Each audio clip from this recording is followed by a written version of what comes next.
In 218 BC, the city of Rome pulsed with confidence. Markets overflowed, senators bragged about new conquests, and citizens believed the gods favored them forever. Among the marble temples walked Marcus, a young soldier who dreamed of glory. His friend Lucius joked that Rome would soon run out of enemies. Neither man could imagine that across the sea, a Carthaginian general named Hannibal Barca was preparing to challenge everything Rome stood for. In distant Spain, Hannibal gathered soldiers from Africa, Iberia, and Gaul. He spoke of vengeance for Carthage's defeat in the First Punic War. "We'll strike them where they feel safest," he told his lieutenants Hannibal and Hasdrubal. His plan was madness, marching in army, elephants included, over the Alps into Italy, but his eyes burned with purpose. Back in Rome, the Senate scoffed at rumors of a Carthaginian invasion. Senator Fabius urged caution. "Never underestimate a wounded foe." Others laughed. The Republic, they said, was unstoppable. The drums of confidence drowned the whispers of fear. By the time scouts brought word that Hannibal had crossed the mountains, it was too late. The storm had already begun to form. Hannibal's column wound its way up icy passes where even mules hesitated. Men slipped, froze, or vanished beneath avalanches. Yet Hannibal rode at the front, cloak stiff with frost, encouraging them in a dozen languages. "Beyond these mountains lies Italy, and revenge."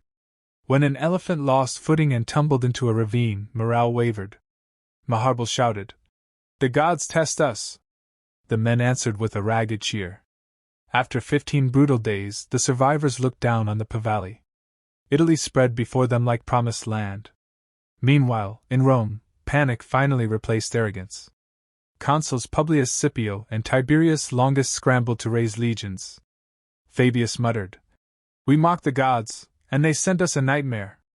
As Hannibal's exhausted army descended into the plains, their ragged silhouettes looked less like invaders and more like demons reborn from the ice. At the river Trebia, Hannibal met Rome's first army head-on. Consul Longus, eager for fame, ignored warnings of ambush. Marcus and Lucius, now conscripted, stood shivering in freezing water as they crossed the river toward enemy lines. Hannibal's hidden cavalry waited behind hills. When the Romans reached the far bank, dripping and cold, Carthaginian trumpets screamed. War elephants charged, Iberian slingers rained stones, and the Roman formation collapsed into chaos. Marcus fought blindly beside Lucius until horns sounded behind them. Hannibal's brother had struck their rear. Surrounded, the legion broke. Thousands drowned trying to flee across the river.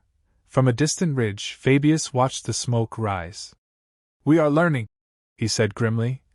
"But the lesson is costly." Hannibal smiled through the mist. Italy had just learned his name. Spring 217 BC brought new hope and new disaster. Consul Gaius Flaminius chased Hannibal through fog-covered hills near Lake Trasimene, eager to prove Roman courage. Fabius begged him to wait. "You cannot fight what you cannot see," he warned. At dawn, Hannibal's ambush snapped shut.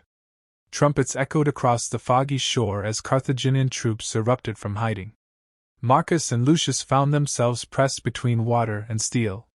Horses screamed, men slipped on wet mud, and the lake turned red. By nightfall, 15,000 Romans lay dead or captured. Fabius received the news in silence. "Then we shall fight him by not fighting him," he murmured, the birth of the Fabian strategy. Hannibal stood by the lake, the mist curling around him like smoke from a pyre. "Let Rome fear my name," he whispered. After 2 crushing defeats, Rome turned to Fabius Maximus. The Senate mocked him as Cunctator, the delayer, but he cared little for pride. "I'll save Rome, not my reputation," he told Marcus, now part of his reformed legion.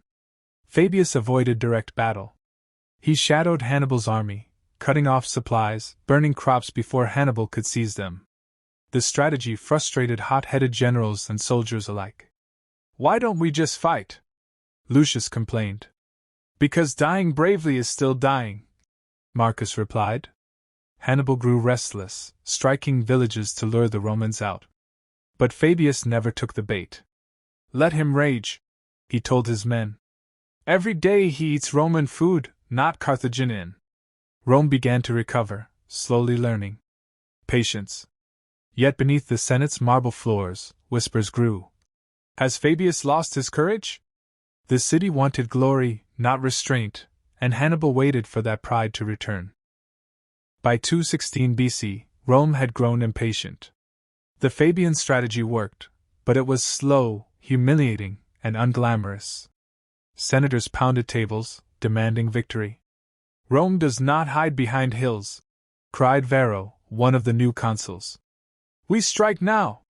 Lucius Aemilius Paulus, his co-consul, was cautious. We face a man who has never lost a battle, he warned. But Rome had tasted humiliation too long. The people wanted revenge. Fabius, now an advisor, tried once more to stop them. Hannibal fights with brains, not numbers. You will give him what he wants. Varro laughed. He'll finally see what Rome's legions can do. Across the plains of southern Italy, Hannibal's scouts watched Roman banners multiply. Nearly 80,000 men, Rome's largest army ever, marched toward him. Hannibal smiled grimly. So they come at last. Hannibal frowned. You are outnumbered 2-1. Good, Hannibal said, gazing at the dusty horizon. More Romans to kill. The Roman army at Cannae had two commanders and one problem. They hated each other. Varro wanted glory. Paulus wanted caution. Each commanded the army on alternating days. We are fighting two wars, Marcus muttered. One against Hannibal, one between our leaders. In the Carthaginian camp, Hannibal prepared his trap. He knew the Romans would rely on brute force. Let them crush the center, he told Hannibal. And we shall crush their wings. Paulus' day in command was tense but calm. He refused battle. The next day, Varro took over and immediately ordered an attack. The gods favor Rome, he shouted as dawn broke over the dusty plain. Soldiers formed up in tight ranks. Lucius whispered. Something feels wrong. Marcus adjusted his shield. Then fight harder. Neither knew they were marching into history's deadliest trap. The morning of August 2nd, 216 BC, dawned dry and windless. Dust clung to armor and sweat stung the eyes. Hannibal arranged his army in a long, thin crescent, weak in the center, strong on the sides. It was an invitation. The Roman formation was massive and dense, a living wall of shields. Varro ordered the trumpets to sound. Advance! From a hill, Fabius watched helplessly. Too close, he murmured. They're falling for it. As the battle began, the Carthaginian center slowly bent backward, just as Hannibal wanted. From the Roman lines, it looked like victory. They're breaking! Marcus shouted, pushing forward. Lucius grinned. This is it! But in the haze beyond, Hannibal's cavalry was already circling like wolves. Hours into the battle, the Roman legions pushed forward, crushing the Carthaginian center. Victory seemed certain. Varro cheered wildly. But Paulus saw something wrong. Hannibal's flanks were curling inward. Gods, it's a trap! He gasped. From both sides, African infantry slammed into the Roman wings. At the rear, Hannibal's cavalry returned, cutting off escape. 70,000 Romans found themselves surrounded in a killing ring. Marcus gripped Lucius' arm. We're trapped! Lucius shouted over the screams. Then we die Roman! Hannibal watched from horseback, silent. Hannibal approached. Shall we finish them? Let them suffocate in their pride. Hannibal said by sunset, the plain was red. Whole legions vanished. When the killing ended, Rome had lost half its army, and its pride. Silence hung over the field of Cannae. The air smelled of iron and smoke. Ravens picked at armor and flesh. Marcus crawled from a pile of corpses, dazed, his shield dented, his face blank. Lucius? He whispered, but there was no answer. In Rome, messengers brought the news. The Senate fell into stunned silence. 70,000, someone whispered. Mothers tore their hair, priests cried to the gods. Some citizens packed to flee the city. Fabius, ever calm, addressed the Senate. We have lost an army, not the Republic. In the Carthaginian camp, Hannibal urged Hannibal to march on Rome immediately. You know how to win battles, Hannibal, but not how to use victory. Hannibal sighed. I know what Rome is. She will not die so easily, and in the ruins of Cannae, a single wounded soldier raised the Roman eagle. We're still Rome, Marcus said softly. We're still fine. Rome was in shock. The names of the dead filled endless lists. Every household wept. But amid the despair, something strange happened. No one talked of surrender. The Senate gathered under gray skies. We will not negotiate with Hannibal, declared Fabius Maximus, voice steady. We will fight with boys, with slaves, with old men if we must, but Rome will stand. Throughout the city, men volunteered. Women donated jewelry to forge new weapons. Even slaves were promised freedom if they would take up arms. Meanwhile, Hannibal expected Rome to collapse. His messengers returned empty-handed. They said no, Hannibal told him. Hannibal frowned. They should fear me. Fabius quietly rebuilt the army, focusing not on victory but on survival. Avoid battle, he instructed. Let Hannibal burn his own strength. Marcus, one of few survivors from Cannae, limped back into the city. Why do we still fight? A child asked him. Marcus stared at the smoldering capital. Because Rome doesn't know how to stop. While Hannibal roamed southern Italy, Fabius' shadow followed him. He burned farms, but Fabius rebuilt them. He besieged towns, but Fabius refused battle. Coward! Shouted the younger officers. But Fabius smiled. A live coward can still defend Rome. A dead hero cannot. In Apulia, Hannibal tried to lure him into combat by burning the fields of Fabius' own estates. His aides panicked. He's destroying your land. Fabius didn't flinch. Let him. It's a small price for Rome. Frustrated, Hannibal devised traps, fake retreats, ambushes, but Fabius never took the bait. He was patient, deliberate, and unmoved. Hannibal began calling him the delayer. Hannibal shook his head. How do you fight a man who refuses to fight? Hannibal's eyes narrowed. You don't. You break his country first. But the longer Hannibal stayed in Italy, the more his allies began to falter. Supplies grew scarce. The hunter had become the hunted, by time itself. Years passed, and the war dragged on. Rome slowly learned to fight differently. They no longer chased glory, they fought to survive. Marcus, now a seasoned soldier, trained new recruits. Keep your shield up, he told the boy. Don't fight like a hero. Fight like a Roman. In the Senate, a new name was whispered, Publius Cornelius Scipio, the young son of a fallen general in Spain. He's bold, some said. Too bold, said others. But Rome needed boldness again. They gave him command of a shattered army in Spain. When told he was too young, he smiled. Then I'll win faster. Far away, Hannibal's brother Hasdrubal prepared to march north with reinforcements. When we meet, Rome will burn, he vowed. But the Romans were finally learning patience and strategy. Fabius, old and gray, looked to the horizon. The future, he said softly, belongs to the boy who thinks like Hannibal. In Spain, Scipio faced the same odds his father had, and he smiled at them. We'll strike where they least expect, he said. He marched his army through heat and dust toward the great city of New Carthage, Carthage's stronghold in Spain. His officers objected. It's impossible. Scipio grinned. Impossible is what wins wars. With speed and secrecy, he launched a surprise attack. As Carthaginian defenders rushed to the walls, Scipio spotted a shallow lagoon behind the city. The tide will fall soon, a local guide whispered. Scipio's eyes lit up. Then the gods are with us. When the water receded, Roman soldiers stormed through the lagoon, climbing the undefended walls. By nightfall, New Carthage was his. In his tent, Scipio studied Hannibal's tactics late into the night. I will defeat him, he murmured. Not by being Rome, but by becoming something new. News of Scipio's victory thundered through Rome.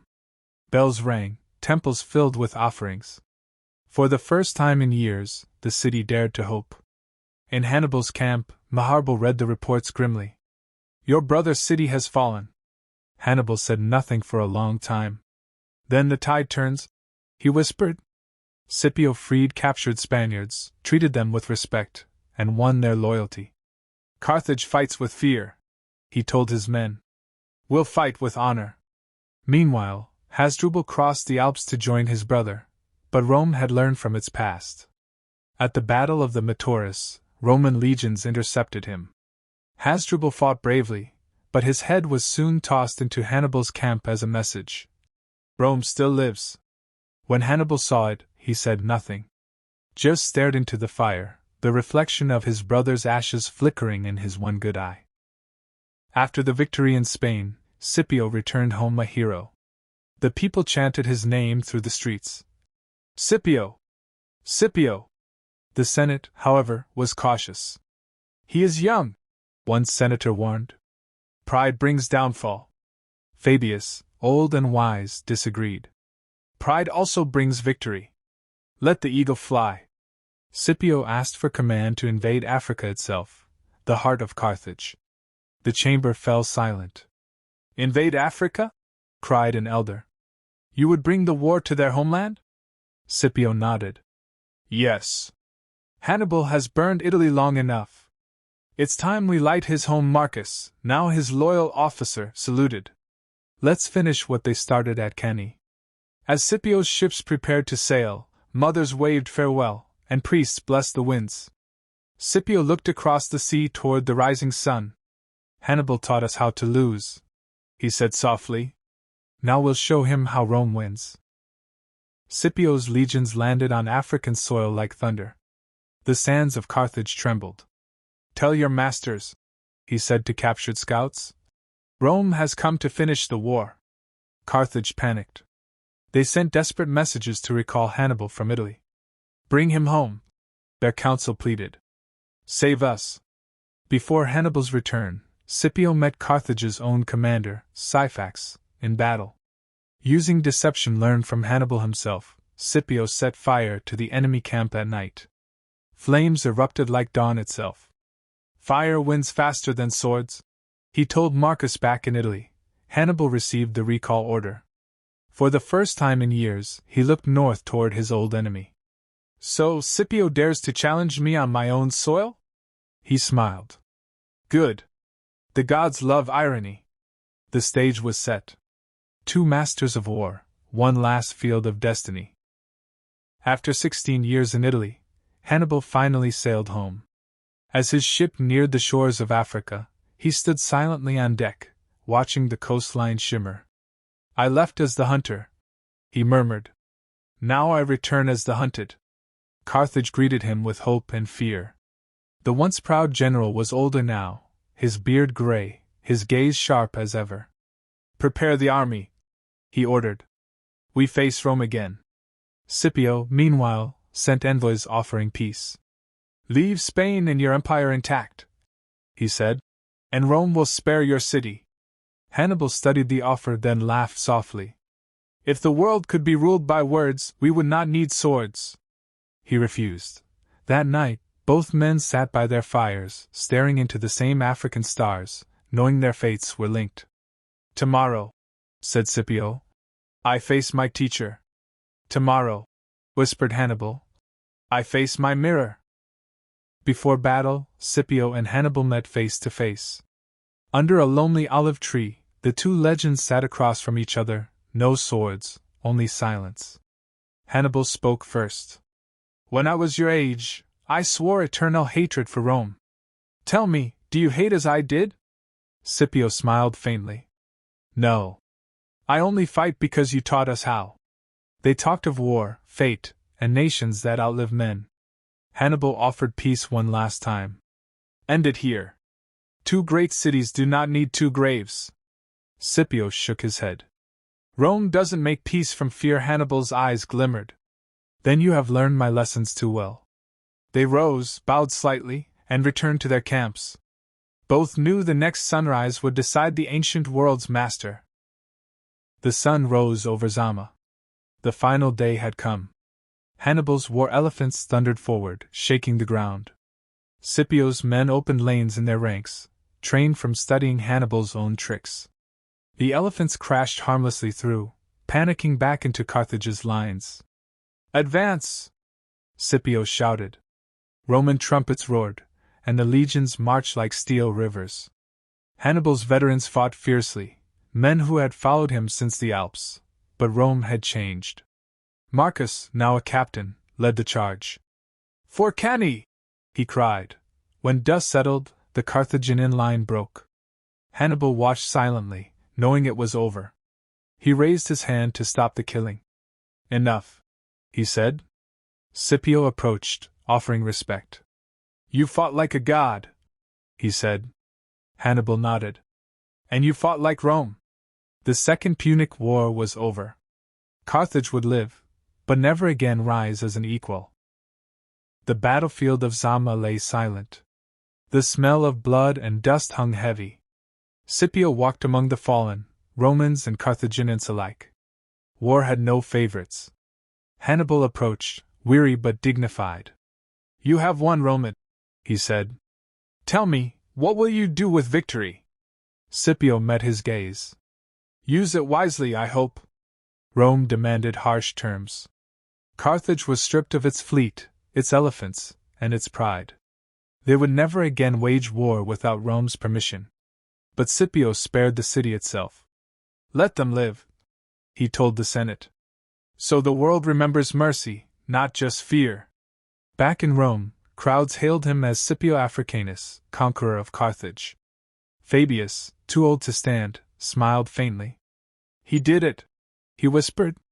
"He became what Hannibal feared most, a Roman who learned to think." Marcus returned home to his family, battle-scarred but alive. "Was it worth it?" his wife asked. He looked at the distant hills. "We're still Rome," he said quietly. "That's worth everything." Rome entered a golden age of triumph. Carthage bowed, Greece trembled, and the Mediterranean slowly turned red with Roman banners. In the Forum, senators debated new conquests. "Macedon next," one declared. "Then the East," another shouted. "Rome's destiny is the world." But Scipio watched in silence. He saw ambition growing faster than wisdom. "Victory," he told Marcus, "is a flame that burns the hand that holds it too long." Meanwhile, Hannibal, now in exile, served distant kings, teaching others how to fight Rome. "If they will not listen to me at home," he said bitterly, "I will make sure Rome never sleeps easy though oceans apart." Both men knew the truth. The war had changed everything. Hannibal had lost, but he had also forged Rome's greatest weapon, fearless adaptation. Fabius' prophecy was fulfilled. The student had outgrown the master. Years later, Hannibal lived far from home, a fugitive in his own lifetime. The Romans never forgot him. They hunted him across the ancient world. When spies finally found him in Bithynia, Hannibal was old but still sharp. He poured a small vial of poison into his palm. "Let Rome never say they captured Hannibal alive." As he drank, he whispered to the shadows, "I gave my life to defeat you, and in doing so, I made you invincible." In Rome, word reached Scipio. He stood silent for a long moment. "He was the greatest of us all," he said. Two men, once enemies, forever bound by war, respect, and destiny. The wolf and the lion had both played their part in shaping the world that would follow. Rome would never fear another man the way it feared Hannibal. Scipio lived long enough to see his triumph fade into memory. Younger senators whispered that he was too powerful, too proud. "Rome bows to no man," they said. Tired of politics, Scipio left the city he had saved and retired to his villa by the sea. There, he spent his last years writing, teaching, and watching the sunset over the water.